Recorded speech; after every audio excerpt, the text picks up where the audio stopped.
नमस्कार विद्यार्थी मित्रांनो, मी उत्कर्ष कांबळे तुमचं स्वागत करते आपल्या यूट्यूब चॅनलवर. आपला चॅप्टर चालू होता इंट्रोडक्शन टू पॉलिमर केमिस्ट्री. याच्यामध्ये आपण बऱ्यापैकी सगळे आपले क्लासिफिकेशन अगोदर आपण स्टडी करून झालं आहे. त्याच्यानंतर आपण पॉलिमर स्टडी केले, जे कमर्शियली इम्पॉर्टंट पॉलिमर आहेत. ते पॉलिमर कसे प्रिपेअर करायचे, त्याची रिॲक्शन, त्यानंतर प्रॉपर्टीज आणि युजेस हा स्टडी केला होता. ह्याच्यामध्ये आता फक्त लास्टचा पॉईंट राहिला आपला बायोडिग्रेडेबल पॉलिमर्स. तो आज आपण स्टडी करणार आहोत. तर जे बायोडिग्रेडेबल जे पॉलिमर्स असतात ते काय होतात, तर easily degraded by micro organism. जे मायक्रो ऑर्गॅनिझमने इझिली डिग्रेड होतात किंवा डिकम्पोज होतात, जे लवकर नष्ट होतात, मराठीत सांगायचं झालं तर जे नष्ट होतात किंवा जे एन्व्हायरमेंटमधल्या त्याच्यावर इफेक्ट होऊन किंवा जे मायक्रो ऑर्गॅनिझम असतील सूक्ष्मजीव त्यांच्यामुळे जे डिकम्पोज किंवा डिग्रेड होतात त्या मायक्रो ऑर्गॅनिझमना काय म्हणतात, तर बायोडिग्रेडेबल पॉलिमर. त्या बायोडिग्रेडेबल पॉलिमरचा आज आपण स्टडी करणार आहोत. चला तर मग आपण आजचं लेक्चर स्टार्ट करूया. बायोडिग्रेडेबल पॉलिमर म्हणजे काय असतात, तर जे polymer easily degraded by micro organism. जे तुमचे पॉलिमर मायक्रो ऑर्गॅनिझमने डिग्रेड होतात त्यांना आपण बायोडिग्रेडेबल पॉलिमर्स म्हणतो. आणि जे डिग्रेड होत नाहीत, फॉर एक्झाम्पल प्लास्टिक तुम्ही कितीही वेळ तसंच ठेवलं, कितीही वेळ त्याला काही केलं तर ते काय होत नाही, डिग्रेड होत नाही. फॉर प्रोलॉंग्ड पिरियड ते आहे तसं राहतं, त्याच्यावर काहीच मायक्रो ऑर्गॅनिझमचा इफेक्ट होत नाही. त्यामुळे त्याला काय म्हणतात, तर नॉन बायोडिग्रेडेबल. मग त्याच्यामुळे जे नॉन बायोडिग्रेडेबल पॉलिमर्स आहेत त्याच्यामुळे पोल्युशन कॉज होते, म्हणून त्याला ऑप्शन म्हणून किंवा त्याला पर्याय म्हणून हे बायोडिग्रेडेबल पॉलिमर तयार केले गेले. मग त्याचे जे एक्झाम्पल्स आहेत, 2 पॉलिमर आहेत आपले बायोडिग्रेडेबल पॉलिमर, ते आपण स्टडी करणार आहोत.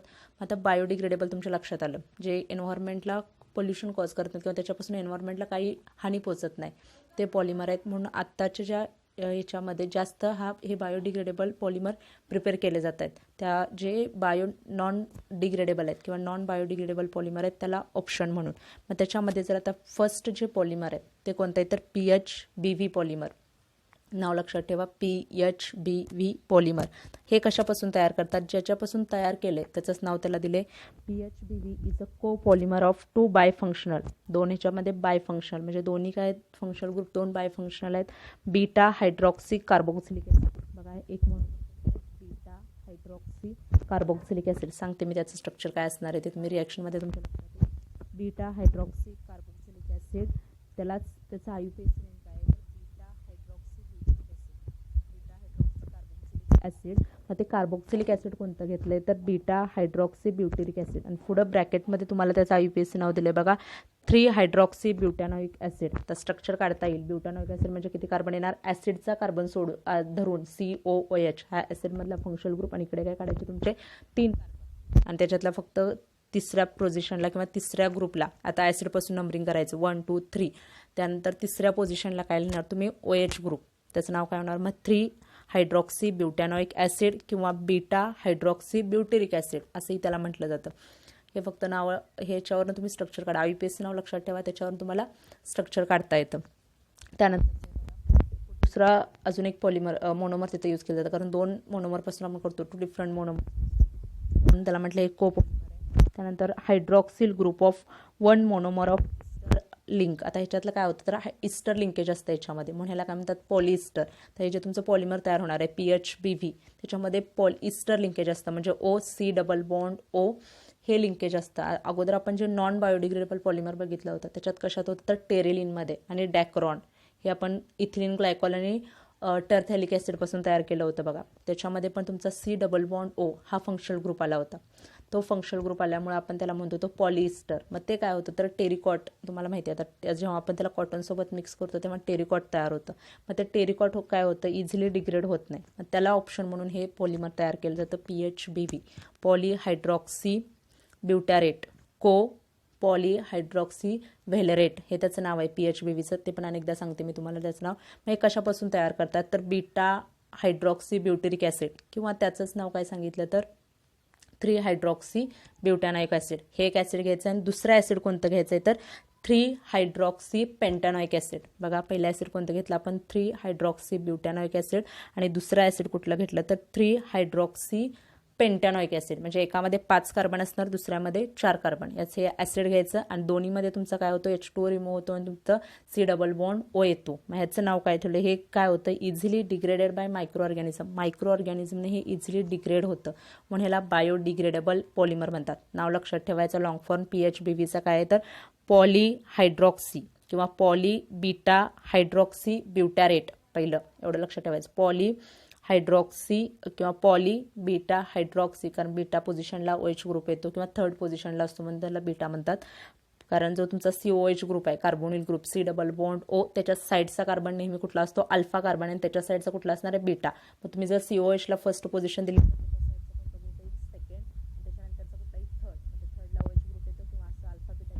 सांगायचं तर बीटा पोझिशनला OH ग्रुप येतो. म्हणजे काय होईल तर पॉली बीटा हायड्रॉक्सी ब्युटॅरेट. नाव काय, poly beta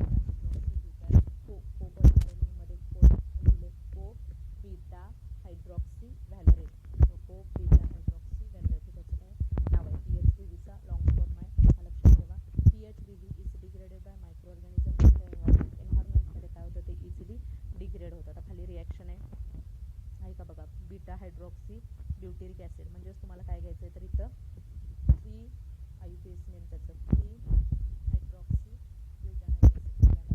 3 hydroxy butanoic acid. तर ब्युटॅनॉइक ॲसिड पण काय करायचं, पहिला COH लिहायचा, COH ग्रुप येईल आणि त्याच्या साईडला काय येतील 3 कार्बन. बघा मग हा CH2 CH आणि इथं काय लिहिलं आहे CH3 आणि इकडे तुमचा OH आहे.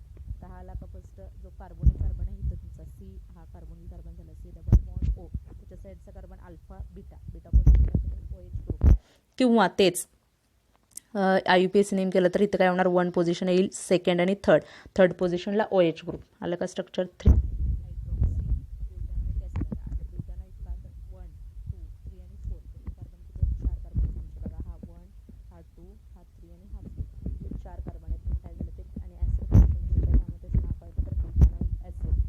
Head ketone carbon. काय झालं, 3 हायड्रॉक्सी ब्युटॅनॉइक ॲसिड हे एक आपण स्ट्रक्चर घेतलं आणि दुसरं कुठला मोनोमर आहे तर तुमचा 3 हायड्रॉक्सी पेंटॅनॉइक ॲसिड. आता ह्याच्यामध्ये कार्बन किती घेणार तुम्ही, 5 कार्बन घ्यायचे किंवा बीटा पोझिशनलाच येतं हे. मग बघा आता हा तुमचा COH ग्रुप झाला, हा एक कार्बन, 2 3 4 आणि 5. फक्त आता इथे ब्रांचिंग करायचं. जो तुमचा CH ला आपण काय लिहिणार आहे, OH थर्ड पोझिशनला 3 हायड्रॉक्सी पेंटॅनॉइक ॲसिड आहे. या 3 पोझिशनला काय लिहिणार आहे तुम्ही, OH ग्रुप लिहिणार आहे. मग त्याच्या खाली राहिलेले 2 तुमचे कार्बन लिहायचे. आणि अल्फा बीटा प्रमाण पण बघा, आता जो हा कार्बोनिल कार्बन आहे, हा तुमचा हा कुठला होणार, कार्बोनिल कार्बन होणार. त्याच्या साईडचा कार्बन हा होणार तुमचा अल्फा, हा काय होणार आहे, बीटा कार्बन. मग ह्या बीटा कार्बनला आहे का OH ग्रुप आहे, म्हणून ह्याला म्हणतात बीटा हायड्रॉक्सी व्हॅलेरिक ॲसिड. हे जे स्ट्रक्चर होतं ते कशाचं असतं तर बीटा हायड्रॉक्सी व्हॅलेरिक ॲसिड. आणि अगोदरचं जे 4 कार्बन्स आहेत ते काय, बीटा हायड्रॉक्सी ब्युटेरिक ॲसिड आहे आणि हे व्हॅलेरिक ॲसिड. हे जर नाव लक्षात राहत नसतील तर आपली IUPAC नाव लक्षात ठेवा. काय होईल, 3 हायड्रॉक्सी ब्युटॅनॉइक ॲसिड आणि 3 हायड्रॉक्सी पेंटॅनॉइक ॲसिड. एकात 4 कार्बन, एकात 5 कार्बन. आता ह्याच्यामधून काय होतं, तुमचा हा H आणि हा OH, हा OH किंवा इकडचा हा OH आणि इकडचा हा H, असं काय बाहेर पडतं तर तुमचं H2O बाहेर पडतं. मग समजा हा OH आणि H2O बाहेर पडलं तर मध्ये काय राहणार आहे तुमचं, कशाने हे दोन मॉलिक्यूल कशाने जॉईन होतील तर C डबल बॉन्ड O हा फंक्शनल ग्रुप येतो त्याच्यामध्ये. म्हणजेच काय होतं, इस्टर फंक्शनल ग्रुप येतो म्हणून याला काय म्हणतात तर पॉलिइस्टर. तर खाली फक्त ते जॉईन केले बघा, आहे का राहिलं तुमचं आहे तसं. इकडं इथला तुमचा OH गेला निघून, मग इथं राहिला तुमचा O CH3 आहे तसं इथं वरती आहे CH3 CH2 C double bond O परत O, हा तुमचा आला ester functional group C double bond O परत इकडचा CH2 CH3 C double bond O N. Reaction लिहा, तुम्हाला लिहिता येते. फक्त काय करायचं, मधला तुमचा जो H2O आहे तो फक्त इकडचा ह्याच्यातला ॲसिडमधला H आणि इकडचा OH, असं काय होणार तुम्ही H2 अल्कोहोल इकडच्या OH तो रिमूव्ह करायचा आणि आहेत मध्ये इस्टर फंक्शनल ग्रुप येतो C double bond O.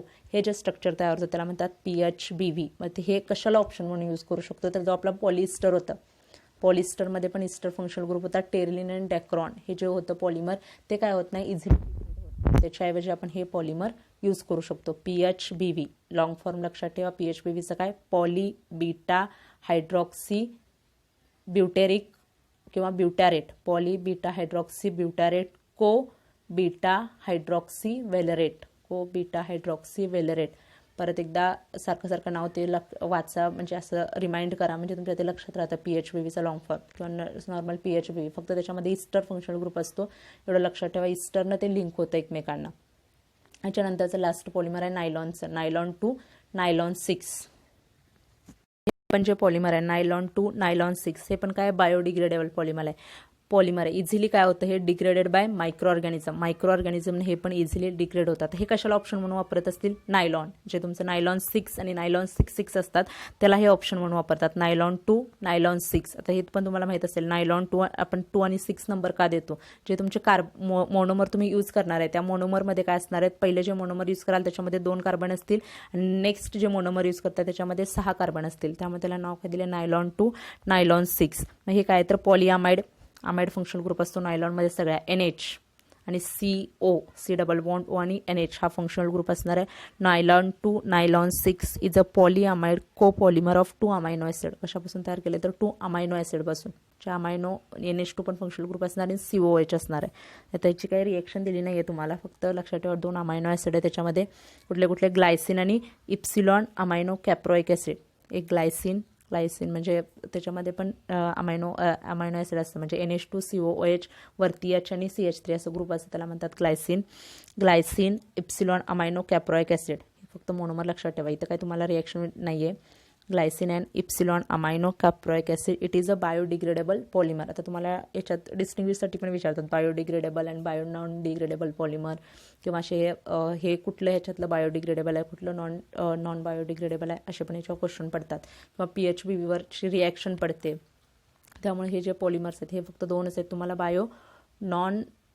Biodegradable polymer. आणि अगोदरचे जे आपण सगळे बघितले होते, प्लास्टिक, पॉलिथिन, टेरेलिन, डेक्रॉन, त्याच्यानंतर नायलॉन 6 नायलॉन 6 हे जे पॉलिमर होते, टेफ्लॉन वगैरे, हे सगळे पॉलिमर काय आहेत, बायो नॉन डिग्रेडेबल पॉलिमर आहेत. ते कमर्शियली प्रिपेअर केले जातात. हे जे लॅबमध्ये किंवा कमर्शियली त्याचा यूज असतो सिंथेटिक पॉलिमर्स आहेत, त्यामुळे ते काय होतं, डिग्रेड होत नाहीत, म्हणून आता जास्त करून बायोडिग्रेडेबल पॉलिमर केले जातात. आता इथं आपला चॅप्टर संपलेला आहे. आता तुमच्या चॅप्टरच्या शेवटी तुम्हाला एक चार्ट दिला आहे, तो चार्टमध्ये तुम्हाला अजून इम्पॉर्टंट पॉलिमर्स दिलेत. तो चार्ट दाखवते तुम्हाला. चार्ट दिलाय तुम्हाला. आता हा चार्ट लास्टचा पॉईंट, याच्यामध्ये काय तर कमर्शियली इम्पॉर्टंट जे पॉलिमर्स आहेत, म्हणजे जे आत्तापर्यंत आपण स्टडी केले त्याच्यातून पण राहिलेले जे कमर्शियली इम्पॉर्टंट पॉलिमर्स आहेत ते सगळे पॉलिमर एका चार्टमध्ये दिलेत. हा पूर्ण असा चार्ट आहे, हा पूर्ण चार्ट आहे तुमचा. ह्याच्यामध्ये सगळे पॉलिमर्स तुम्हाला दिलेत. मग हे जे पॉलिमर्स आहेत असेच तुम्ही जे आपण आत्तापर्यंत स्टडी केले, नायलॉन 2 नायलॉन 6 किंवा त्याच्या अगोदरचं नायलॉन 6 नायलॉन पॉलिथिन, टेफ्लॉन, ओरलॉन किंवा पॉलिॲक्रिलोनायट्राइल, त्याच्यानंतर ते हे जे सगळे पॉलिमर आपण बघितले ते सगळे अशा चार्टच्या फॉर्ममध्ये काढायचे, म्हणजे त्याचं नाव, त्याच्यानंतर त्याच्यामध्ये कुठले तुम्ही मोनोमर यूज केलेत, त्याचं पॉलिमर स्ट्रक्चर काय होतं, म्हणजे त्याची रिॲक्शन, पॉलिमर स्ट्रक्चर, किंवा अजून एक कॉलम करा रिॲक्शन, म्हणजे मोनोमरपासून कसं पॉलिमर मिळतं, हा एक कॉलम त्याच्यामध्ये करा, आणि त्याची ॲप्लिकेशन्स, म्हणजे त्याचा यूज कुठे होतो, ते काय प्रिपेअर करण्यासाठी वापरतात, हे असं चार्टच्या फॉर्ममध्ये सगळं लिहा. हा चार्ट केला की तुमच्या लक्षात येईल. आता बघा इथं पुढे तिने दिलेत पॉलिमर, मी तुम्हाला सांगते, परपेक्स किंवा त्याला काय म्हणतात ॲक्रिलिक ग्लास, त्याचं पुढे तुम्हाला मोनोमर दिले. पहिलं एक्झाम्पल बघा, त्याच्या पुढे मोनोमर दिले, त्याचं पॉलिमेरिक स्ट्रक्चर दिले, त्याचा यूज दिला आहे. कशामध्ये होतं यूज तर लेन्स पॉईंट, सिक्युरिटी बॅरियर किंवा LCD ज्या स्क्रीन असतात त्याच्यामध्ये त्याचा यूज होतो, शटर रेजिस्टंट ग्लास. तर हे सगळं काय आहे चार्ट. असाच चार्ट तुम्ही आपल्या अगोदरचे जे पॉलिमर झाले तशा असा सेम चार्ट करा आणि हा चार्ट बघा, याच्यामध्ये कसे कसे पॉलिमर्स दिलेत आणि त्याचा युजेस काय आहे. या पॉलिमर्सचा यूज जास्त काय नाही, फक्त तुम्ही त्याचे फक्त युजेस लक्षात ठेवा. आणि जे पॉलिमर स्ट्रक्चर असेल किंवा मोनोमर, ह्याच्यावर एखादा MCQला वगैरे क्वेश्चन पडतो किंवा 1 मार्कचा क्वेश्चन पडेल तुम्हाला ह्या पॉलिमरच्या चार्टवर, किंवा ह्याच्यात कुठलं पॉलिमर यूज केलं आहे, मोनोमर तुम्ही सांगा त्याचा, किंवा पॉलिमर दिला असेल ह्या मोनोमरचं स्ट्रक्चर सांगा, त्याचे युजेस लिहा किंवा त्याचे ॲप्लिकेशन्स लिहा, असं एखादं पडू शकतो ह्या चार्टवर. त्यामुळे असाच सेम करा. अगोदर आपण जे आपले पॉलिमर बघितले, आपण रिॲक्शन वगैरे बघितले, असाच चार्ट करा आणि त्याच्यानुसार स्टडी करा. आत्तापर्यंत बघितलं तर आपले केमिस्ट्रीचे 3 चॅप्टर झाले. अल्कोहोल, फिनॉल्स आणि अल्कोहोल्सचा एक झाला, त्याच्यानंतर अल्डिहाइड कीटोन्सचा झाला, आणि हा आता polymer, introduction to polymer chemistry हा झाला. 3 झाले. याच्यातले जे काय रिॲक्शन्स जेवढे असतील तेवढं मी तुम्हाला सांगितलेलं नोटबुक घाला, ते रिॲक्शन्स लिहा, ते सगळं करत चला. प्रॅक्टिस परत रिवाईज करा, परत एकदा व्हिडिओ बघा. जर काय समजत नसेल तर परत व्हिडिओ बघा. डाऊट्स काय असतील ते तुम्ही लिहून ठेवा, तुमच्याकडून सुटले तर बघून येतं. आपण जेव्हा आपले लेक्चर होईल तेव्हा आपले ते डाऊट्स क्लिअर केले जातील. त्यामुळे जेवढं होतंय तेवढं तर आत्ता अभ्यास करा. बेस्ट लक. थँक्यू.